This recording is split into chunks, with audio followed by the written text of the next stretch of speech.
I was doing research, and I see every time you call into Howard, he asks you about your friend Hulk Hogan.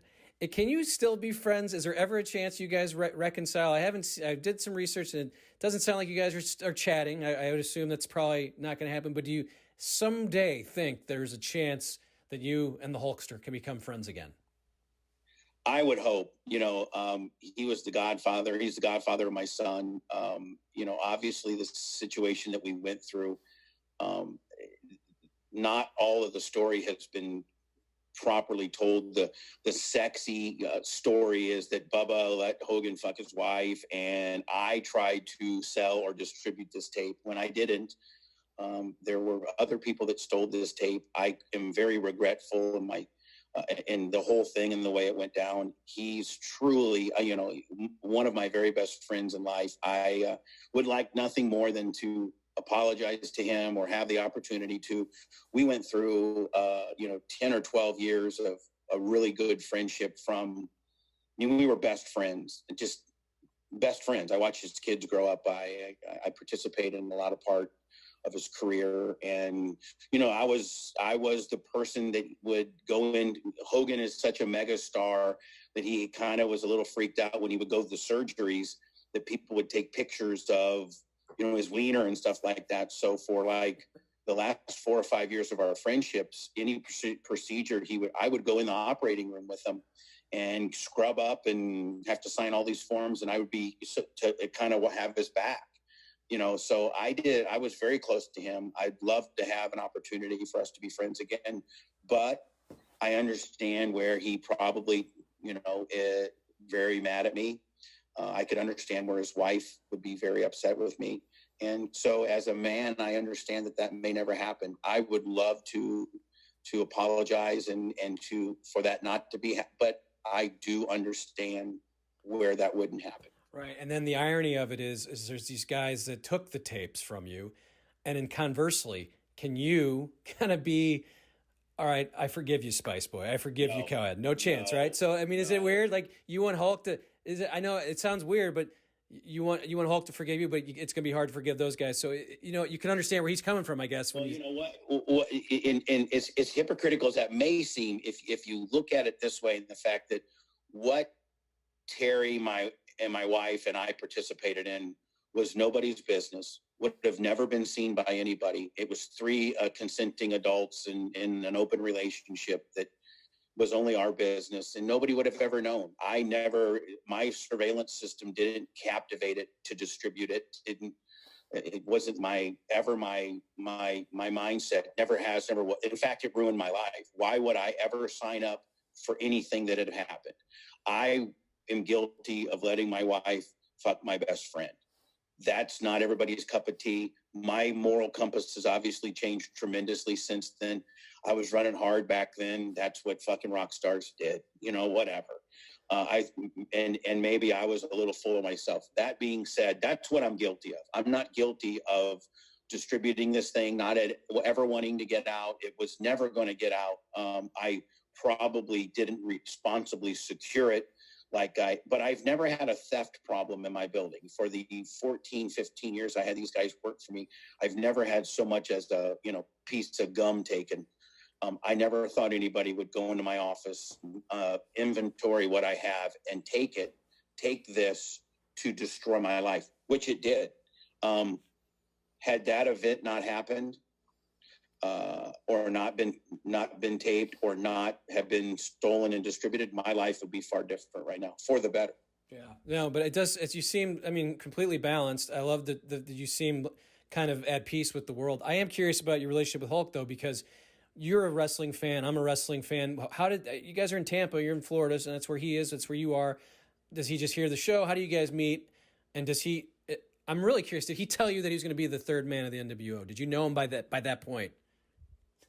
Oh yeah.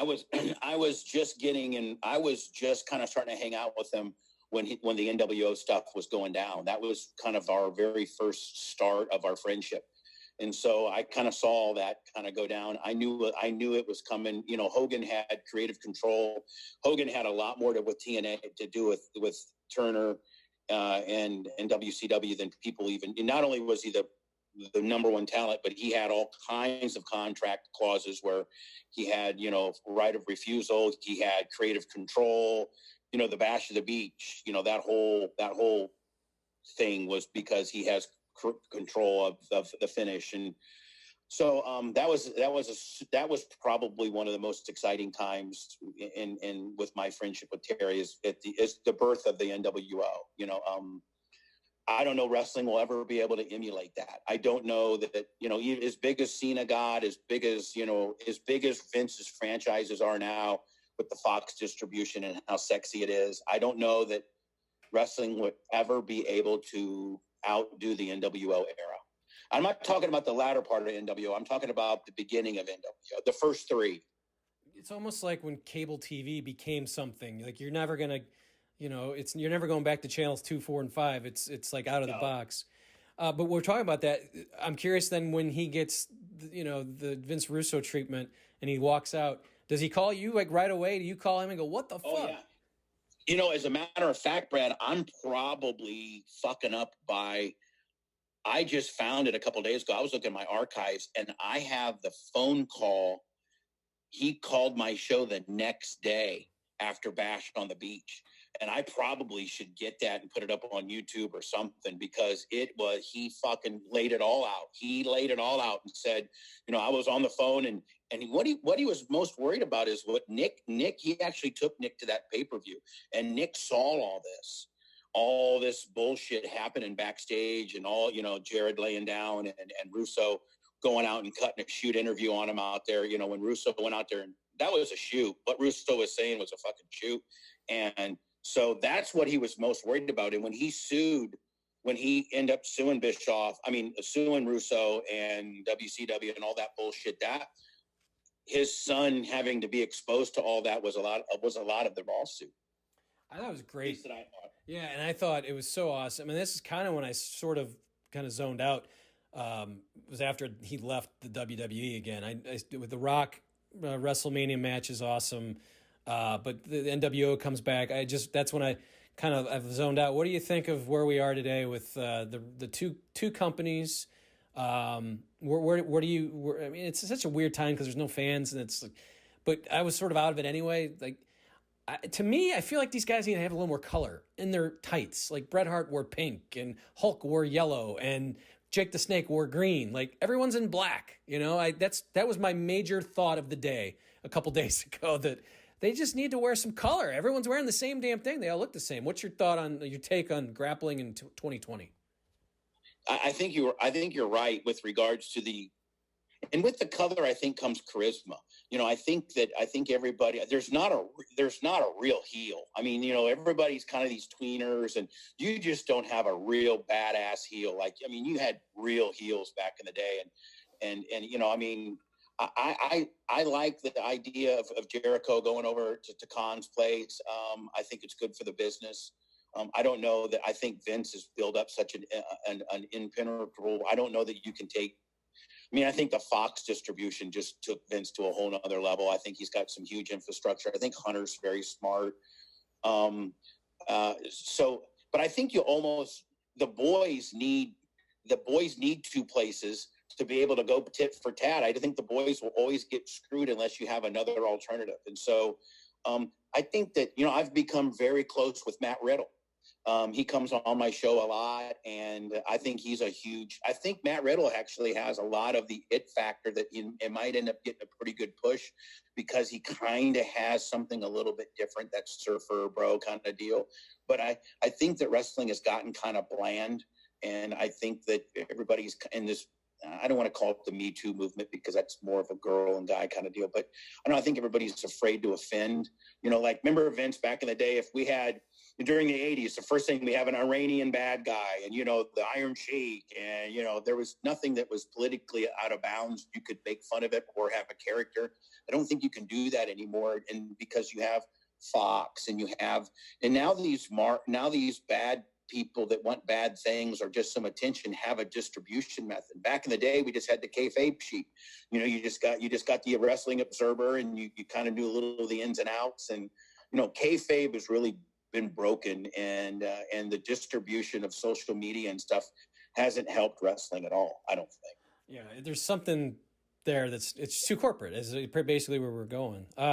So just as we're wrapping up here, I really appreciate your time. It's been fun. I hope you've had fun. Just tell me like kind of what's happening with you, and tell us how we can hear you again. Like I said, Bubba Army. You just Google that and get you to your website again. I was on there watching some videos and looking at. You're not shocking the puss anymore, but we're heard on 9 radio stations terrestrially, but we're killing it on Twitch. We were the first radio show to make an impact on Twitch. And at first I'm like, I started Twitch in October of 17. I'm like, this is kind of a video game, and it is, but we've gone over there and that's the visual part of our audio program. And so we do huge over there. And we're obviously, we're doing fairly good on YouTube. And that we're trying to build our YouTube up. And we just started a podcast through Tim's Art 19 thing. So I'm really trying to concentrate on that. I know I'm really late to the podcast game.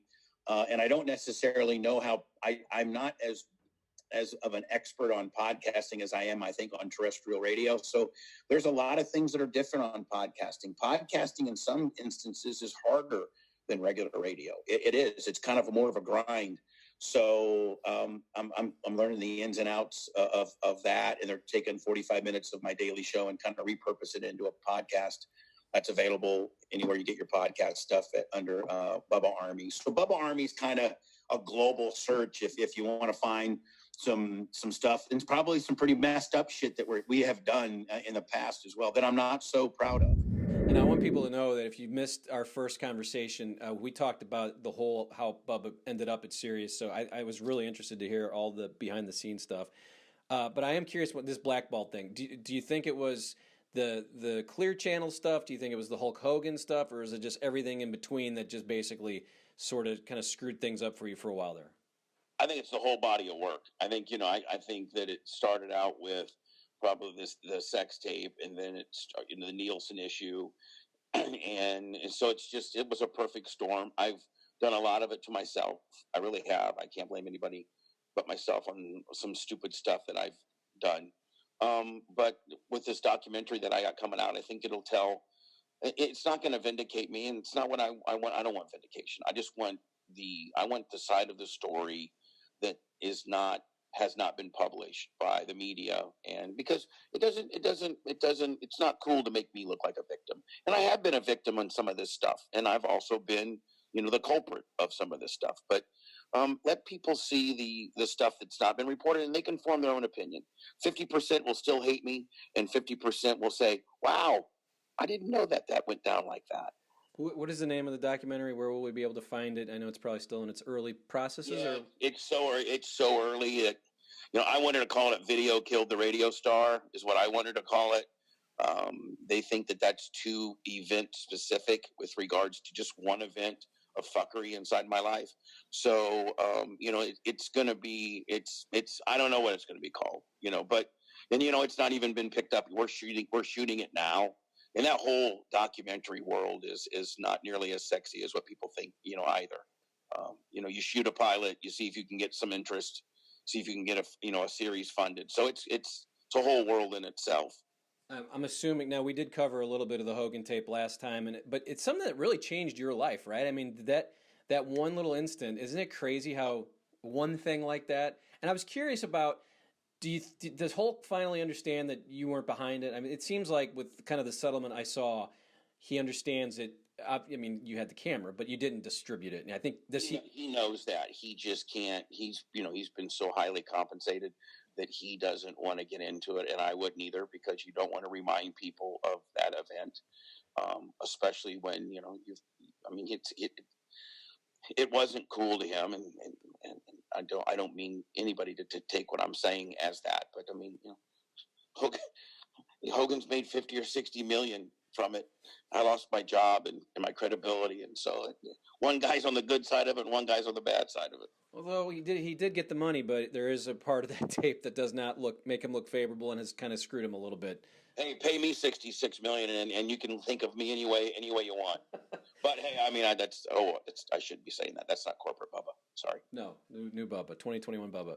Eric Bischoff, I read in a podcast. Oh, he hates my guts, and he's the biggest two-faced motherfucker that ever lived. Oh my God, whatever, Eric. Don't try to stop. You fucking look pathetic.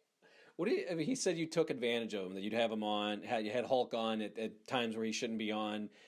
I took advantage of him when he's using my show as a delivery mechanism to talk bad about Charlie, and he called my show every day. Hogan called my show every day with some type of agenda. Nobody used anybody. If anything, I got used. Fuck. Shut up, Bischoff. God. Would you like to get in the ring with that guy? I mean, he's older. I got a lot of respect for Eric Bischoff, but the latest shit he's been talking about me is bullshit. He's a great guy, probably physically could kick my ass when I'm 54 years old. What, he's 60? We got a 60 and a 50-year-old. We're not Roy Jones or Mike Tyson. Fuck that. He's just been talking a lot of shit about it. I mean, I wish him the best. He's brilliant at a lot of things, and he's also brilliant at embellishing the truth. Fucking asshole. I like when people go on and on, but I wish him the best. But I wish him the very best living in Casper, Wyoming, or where the fuck he's living. Good luck to you, Eric. You're a great guy. You made a lot of money. You did better than I did. Fuck off. Oh, well. Just say that. Sorry. I guess this is not a promotion for 83 weeks, but a good podcast. Fun to listen to. Are you watching? Nonetheless, it's great. No, 83 weeks, number one. Fuck. Yippee-yo. Are you watching grappling these days? Are you watching AEW, WWE? Are you into anything right now with that? Not really. I've kept in touch with Jericho a little bit. Matt Riddle's I've befriended Matt Riddle from WWE. But I don't really keep up. I kind of keep up with some people that are still in the business that are my friends, but I don't keep up with any necessarily the storylines. I got to tell you that Fox really does a good job on producing Vince's thing on Friday. That looks slick as hell. And if they could ever get back in some regular arenas, I think that would look good too. They're down in Tampa now at where the Rays play doing some stuff, but they got to get, wrestling is so audience interactive, and you feed off the audience so bad, whether you're selling your gimmick and they're believing it or not. It's a good gauge as to how you're doing. Wrestling needs, this COVID shit's ridiculous. I don't know how you people in St. Louis feel about it. I know people think that us people in Florida are a bunch of super spreaders, but I don't know anybody that's died from it. What the fuck? I almost want to get it so I can get through it and say, look, the finest strain of Indiana white trash fought through it.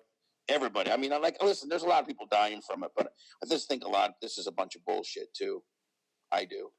I have no idea. It's just because I do know a few people that died from it, and I'm not sure. It sucks. So I don't want to. I never. Now that I don't even know if they died from it. I mean, did they die from it? Well, that's what they said. that's where it goes from, right? But I don't know, and I don't want you. Enough people hate me. I don't want to get fucking Bubba COVID shit. But it just, I don't know. I think we're in some big fucking trouble as a country. Yeah, well, that's an obvious, and maybe we'll get into that a little bit here in a bit. But I wanted to kind of run back through some fun moments. And we talked about your wedding in 2007 that you had Howard on. You had Howard and his crew come down, and I was watching this special that Howard TV and Doug Goodstein put together, and it was behind the scenes. And it's really the only time I think I've ever seen Howard on a plane, at a birthday party, just kind of being mellow. And I thought it was one of the coolest things, and I had never seen it. And I think I saw it on your channel. Tell me about that weekend when you get the sense that their whole crew is coming down, what it meant to you to have Howard come down. I don't even really know how special, as it's happening, I don't know if this sounds stupid or not, but as it's happening, I didn't even realize how special of a moment it was, and how